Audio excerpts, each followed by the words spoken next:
अब तुम हमें पकड़ो। पकड़ लिया, पकड़ लिया। अरे यो पुन्या, पेड़ पर क्या कर रही है? अरे है सखी, इस घोंसले में तो पक्षियों के अंडे हैं।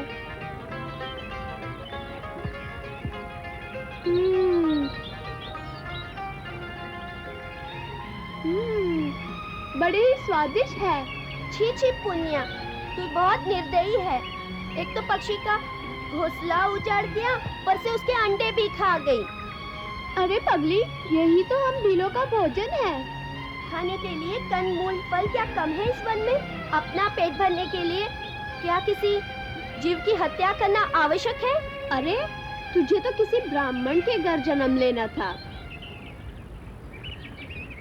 अरे पुन्या, एक अंडा मुझे भी दे। हाँ ले।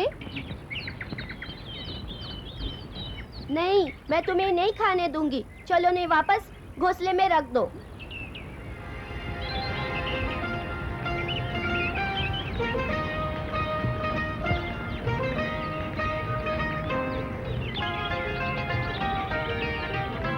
धन्य हो पुत्री, तू वास्तव में समणा है। व्याध कुल में उत्पन्न होकर भी तेरे संस्कार अति उत्तम है। हम देख रहे हैं कि तेरे भीतर एक महान आत्मा का वास है। एक दिन अवश्य ही तू अपने इन संस्कारों की सुगंध चारों दिशाओं में फैलाएगी। कल्याण हो।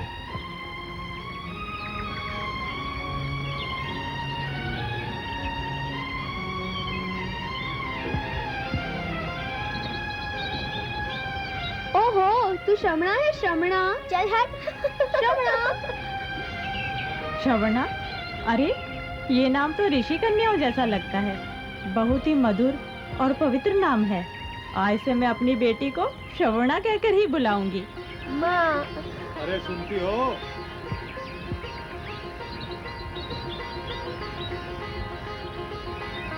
हम आखेट के लिए जा रहे हैं। पिताजी, हम भी चलेंगे आपके साथ। अरे बेटा। हाँ हाँ, ले जाओ ना इसे भी अपने साथ। बच्ची का मन बहल जाएगा। क्यों नहीं, आखिर भील की पुत्री है। आखेट कैसे होता है ये इसे भी तो पता चलना चाहिए। पिताजी, आखिर क्या होता है? तुम हमारे साथ वन में चलो, वहाँ तुम्हें सब कुछ स्वयं पता चल जाएगा। तो चलिए पिताजी। चलिए।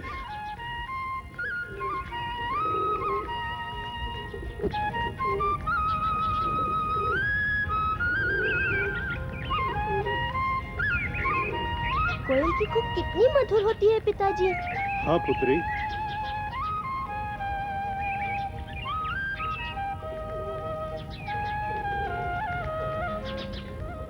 पिताजी, ये आपने क्या किया? बेटी, इसी प्रयोजन से तो हम वन में आए हैं। पिताजी, आपके वाण लगने से उस पक्षी को कितनी पीड़ा हो रही होगी। कहीं वो मर ही ना गया हो। अच्छा चलो देखते हैं।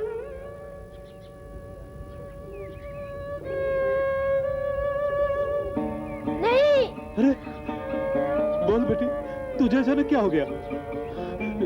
नहीं बेटी नहीं, तुझे क्या हो गया बेटी? बेटी तुझे क्या हो गया? बोल बेटी बोल। ये तुझे क्या हो गया?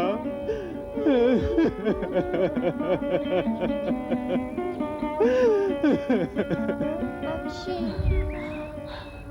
पक्षी, पक्षी।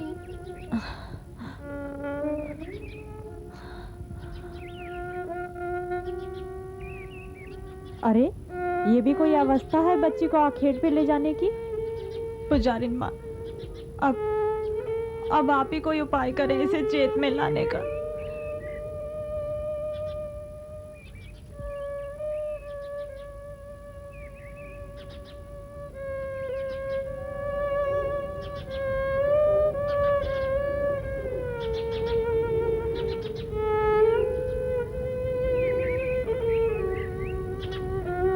बेटी, बेटी। माँ, वो पक्षी। बेटी, यहाँ कोई पक्षी नहीं। तुम तो अपने घर में हो। नहीं पिताजी, वो पक्षी मर गया होगा। ले पुत्री, ये माला पहनने से तेरे मन को शांति मिलेगी। पुजारिन माँ, आपकी माला पहनकर मुझे बहुत अच्छा लग रहा है। हाँ बेटी, ये तो भगवान की माला है। इसे पहनकर भगवान के प्रति भक्ति सदैव बनी रहेगी।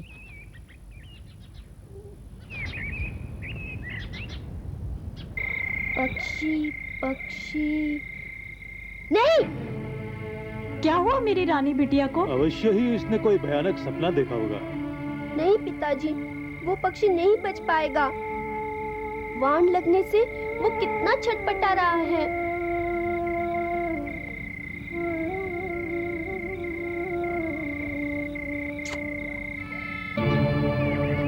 लेकिन ये कैसे संभव होगा पुजारी माँ? यदि हम आखिर नहीं करेंगे तो कैसे चलेगा? अपनी पुत्री का जीवन चाहते हो तो तुम्हें ऐसा ही करना होगा। श्रवणा बहुत ही कोमल हृदय की है। भविष्य में भी उसके सामने आखेट अथवा मांसाहार की कोई चर्चा नहीं होनी चाहिए। पुजारिन माँ, अपनी बेटी के लिए मैं सब कुछ करूंगी। भगवान की लीला अपरंपार है। एक भील परिवार में कैसी महान आत्मा प्रकट हुई है।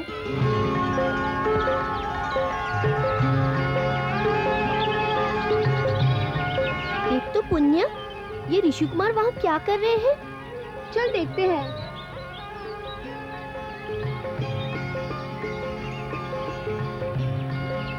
अरे कितने सुंदर फल फूल है तुम्हारे पास। फल फूल है तो हमें दो ना, हम भगवान पर चढ़ाएंगे। ये लो ना। पुष्पम समर्पयामि, नैवेद्यम समर्पयामि।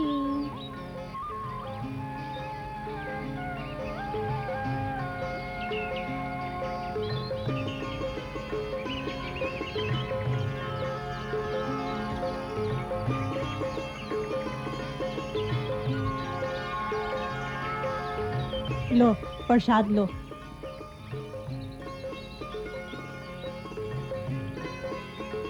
तुम भी लो। लेकिन तुमने फूल और बेर धरती पर क्यों रखे? देखती नहीं, हमने धरती पर भगवान की मूर्ति बनाई है। हम उनकी पूजा कर रहे थे।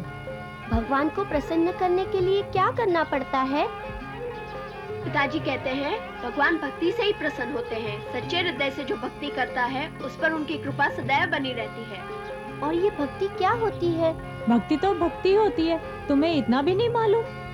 देखो कन्या, भक्त का हृदय बहुत ही कोमल होता है। उसमें अपार दया तथा करुणा होती है। प्रत्येक जीव में उसे परमात्मा का ही वास नजर आता है। उसके समस्त कार्य परमात्मा को ही समर्पित होते हैं। अरे मित्र, तुम तो पिताश्री की भांति प्रवचन करने लगे।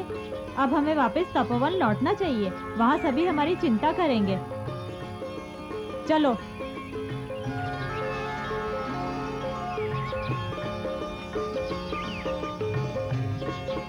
रमणा, अब हमें भी चलना चाहिए।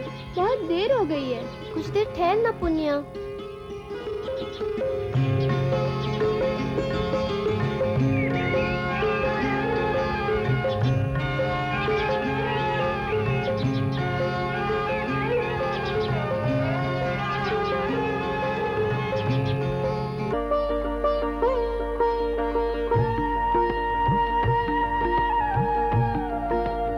पुष्पं समर्पयामि,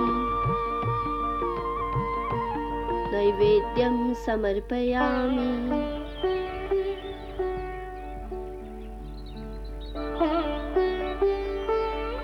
अरे श्रवणा, कल तेरा विवाह हो रहा है और तू यहाँ मुंह लटकाए बैठी है। क्या चाची ने कुछ कह दिया? नहीं पुण्य, ऐसी बात नहीं है। तुझे तो प्रसन्न होना चाहिए। जिसके साथ तेरा विवाह हो रहा है वह सुंदर है और गांव का सबसे बड़ा शिकारी है।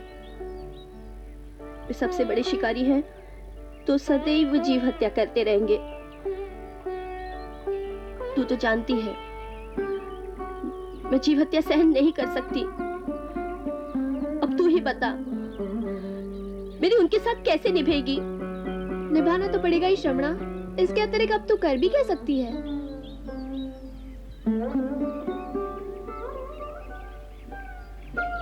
पुण्य, इतनी सारी बकरियां यहाँ क्यों लाई गई है? अरे पगली, इतना भी नहीं जानती? तेरे विवाह के शुभ अवसर पर क्या अतिथियों को भोजन कराए बिना ही वापस भेज दिया जाएगा? तो क्या मेरे वैवाहिक जीवन का आरंभ इतने सारे मूक पशुओं के वध से होगा? नहीं नहीं, मैं ये नहीं होने दूंगी।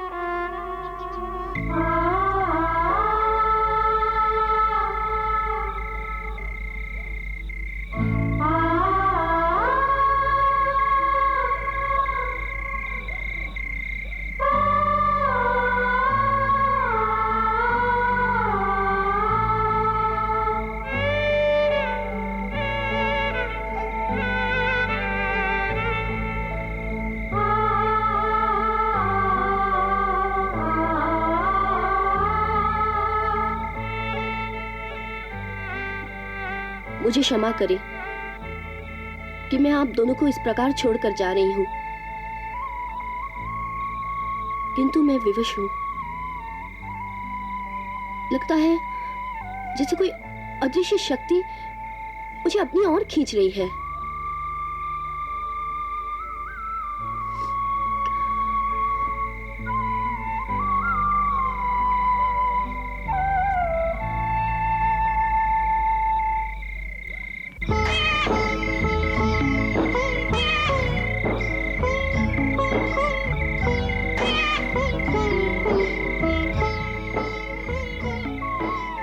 रो मत, मैं तेरा वध नहीं होने दूंगी।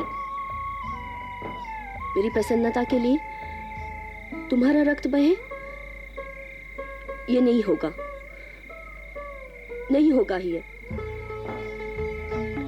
इससे पहले कि कोई आ जाए तुम शीघ्रता से चली जाओ, जाओ।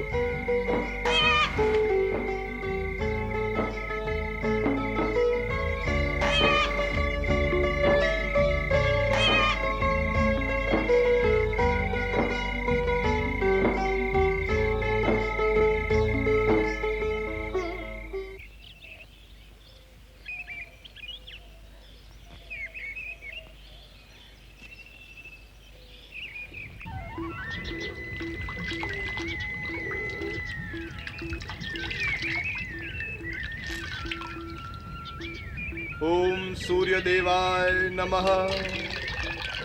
ओम भूर्भुवः स्वः। ओम तत्सवितुर्वरेण्यं भर्गो देवस्य धीमहि धियो यो नः प्रचोदयात्। ओम नमः शिवाय, ओम नमः शिवाय, ओम नमः शिवाय। ओम उषाय नमः, भास्कराय नमः, श्री नारायणाय नमोस्तुते।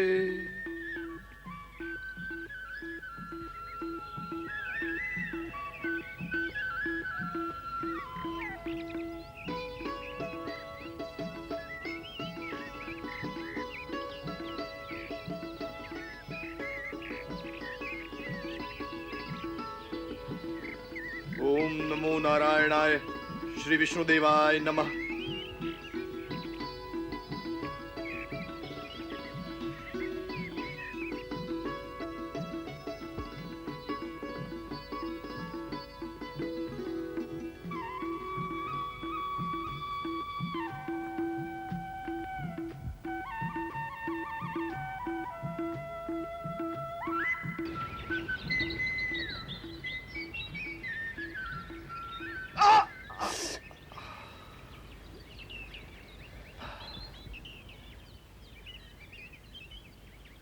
नारायण नारायण, इस कंटक को भी अभी चुभना था।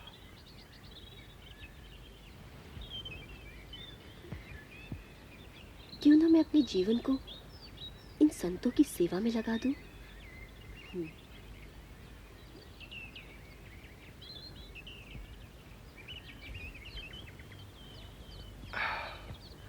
प्रणाम मतंग ऋषि।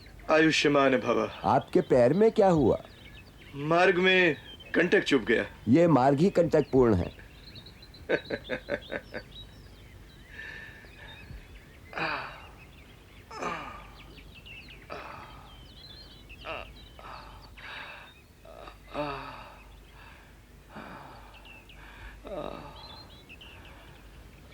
गुरुदेव, लगता है आज आपके पैर में फिर कांटा चुभ गया। हाँ, कंटक को तो हमने निकाल लिया, किंतु पीड़ा अब तक नहीं गई। लगता है कांटे का कुछ भाग अंदर ही टूट कर रह गया। ये देखिए गुरुदेव, कितना बड़ा कांटा अंदर रह गया था। इस कंटक को तो तुमने निकाल दिया वत्स, किंतु जब तक मार्ग कंटक पूर्ण है, कंटक तो छुपते ही रहेंगे।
सत्य और वेद, यह स्वच्छ और निष्कंटक मार्ग कितना सुंदर लगता है।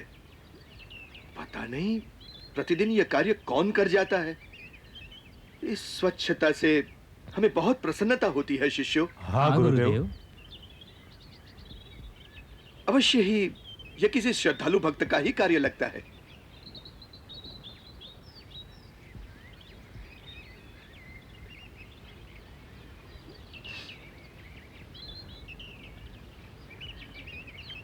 यहाँ ये संविधाएं कौन रख कर गया है? आश्चर्य है। हमने कहा ना, अवश्य किसी श्रद्धालु भक्त का कार्य लगता है, जो उषा काल के पूर्व ही मार्ग को झाड़ बुहार कर स्वच्छ कर देता है और आश्रम के समीप संविधाएं लाकर रखता है। किंतु गुरुदेव, चोरी चोरी सेवा करना भी तो अपराध है।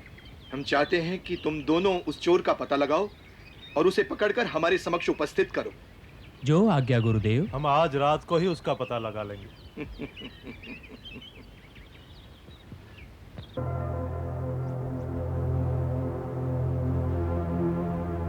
मित्र, वो देखो, लगता है कोई आ रहा है।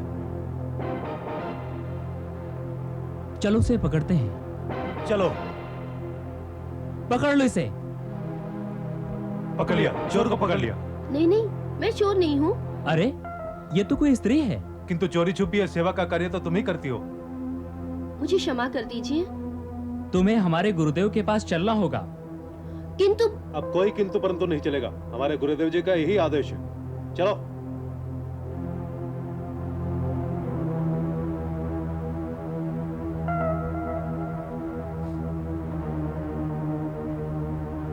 प्रणाम प्रणाम गुरुदेव। आयुष्मान भव। ये देवी कौन है? गुरुदेव, ये वही चोर है जिसकी हमें खोज थी। किंतु प्रभु, मैं चोर नहीं हूँ। कल्याण हो भद्रे, तुम कौन हो? मंदभाग्य से मेरा जन्म शबरकुल में हुआ है। मैं इसी वन में रहती हूँ और आप जैसे तपोधन महात्माओं के दर्शन से अपने आप को कृतार्थ करती हूँ। तो तुम शबरी हो, किंतु मार्ग साफ करने तथा संविधाएं लाने का कार्य तुम गुप्त रूप से क्यों करती हो? भगवान, मैं आपकी सेवा के योग्य नहीं। कृपया मेरा अपराध क्षमा करें। नहीं कल्याणी, हमारा आशय ये नहीं है। हम तो ये जानना चाहते थे कि तुम्हारे मन में ये भावना कैसे उत्पन्न हुई। प्रभु, एक दिन जब आप नदी से स्नान करके लौट रहे थे, तभी आपके पैर में कांटा चुभ गया था। उससे आपको भारी पीड़ा पहुंची थी। तभी मेरे मन में विचार आया कि क्यों ना अपने जीवन को इस सेवा कार्य में लगा दूं। किंतु तुम्हारा घर परिवार? मैं समस्त बंधन में तोड़ आई हूं प्रभु। आसन ग्रहण करो भक्तिमते। मैं गुरुदेव?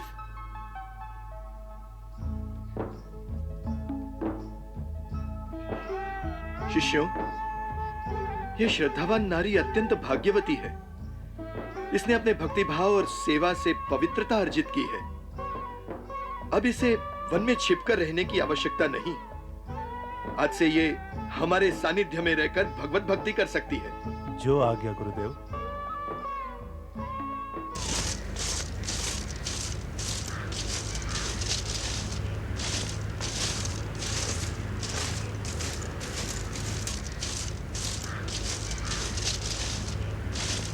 चलो हटो मार्ग से। यही तो है वो भीलनी। प्रणाम ऋषि मतंग। अहो भाग्य, जो समस्त ऋषिगण हमारी कुटिया में पधारे हैं। आप सबका स्वागत है। हमें समाचार मिला है कि आपने अपने आश्रम में एक शूद्र स्त्री को आश्रय दिया है। सत्य सुना है ऋषिवर आपने। वो एक सेवा भावी भगवत भक्त देवी है। हमने ही उसे यहाँ रहने की अनुमति दी है। किंतु क्या आप ये नहीं जानते कि एक शूद्र के तपोवन में रहने से यहाँ की मर्यादा भंग होती है? आत्मा और परमात्मा के मर्म को पहचानने वाले ज्ञान दृष्टा ऋषि हैं आप। अतः आत्मा को जन्म से न जोड़ें।